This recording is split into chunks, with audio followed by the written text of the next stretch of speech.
Sana po magising na tayo. Sino gusto sumagot? Alignment ng LRT sa gitna ng C5 extension na wala nang babayaran ng gobyerno sa right of way. Nilagyan ng flyover. Oh, at ngayon po, i-realign, i-redesign. Yung flyover po, mga 300 million. Alam niyo kung magkano gagastusin ngayon ng LRT? At palalayasin na naman yung mga kababayan ko. E-expropriate na naman yung lupa. Approximately between 1 to 1.5 billion. Tayo pong lahat magbabayad doon kasi sovereign guarantee po yan. GC? Nakita niyo po? GC? 5 billion na River Drive project. Napunta lahat doon sa negosyo nila. Kitang-kita mo yung conflict of interest.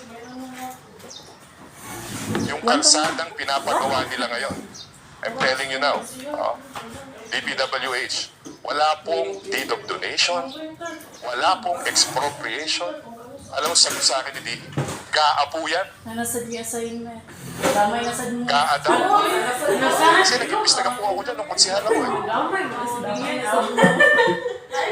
At ngayon, yung baha doon sa C5 extension, yung ginawa yung phase 1, phase 2, phase 3, walang drainage system po yan hanggang ngayon.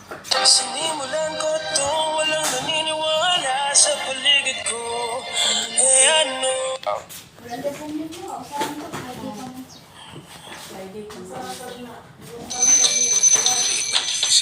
Buti na lang, may UFC tamisan na. Isa.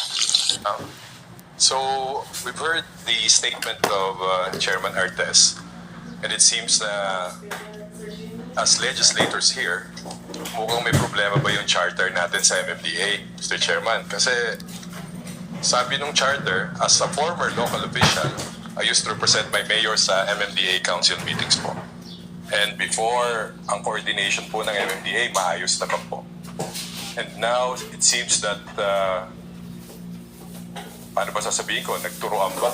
O kailangan bang ayusin tayo as legislator? O kailangan bang ibigay na natin sa MMDA ang flood control programs natin dito sa Metro Manila? But anyway, first of all, I would like to thank Chairman Artes. Buti ka pa, Chairman. Inimbita mo ako nung nag-press con kayo. Yung district engineer ko, hindi ko nakakausap hanggang ngayon. Matagal na yata. Hindi ko alam kung nandiyan pa siya. Pero I was invited, Mr. Chair, by Chairman Artes as a former local official. Yung pong nag-volunteer po, si Mr. Ramonang ng San Miguel Corporation. At umupo po sa amin ni Mayor April Aguilar para ayusin po, i-dredge po yung 2 main rivers namin sa Las Piñas. Ang DPWH po, instead na ayusin yung river namin, with due respect po sa inyo lahat dito, binanggit ko na po yan kay Secretary Bunoan.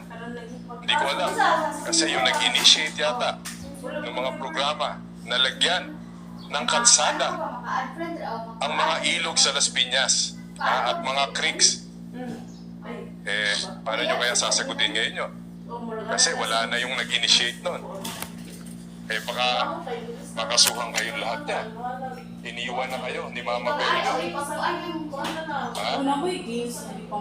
At hindi naman po ako masamang tao.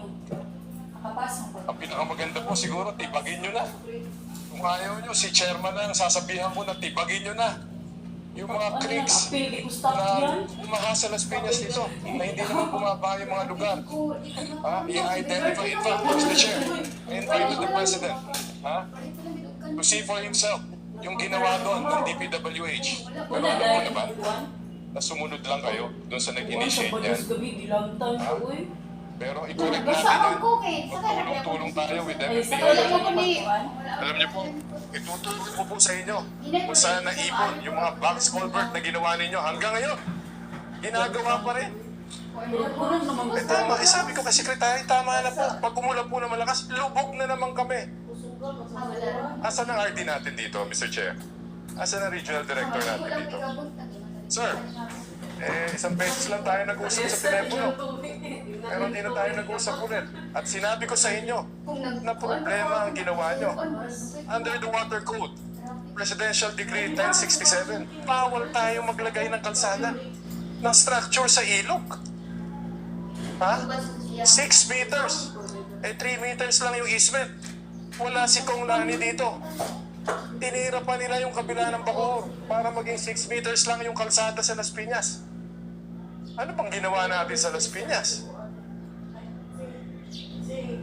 Pag umulan po ulit, may namatay pong bata doon sa creek namin.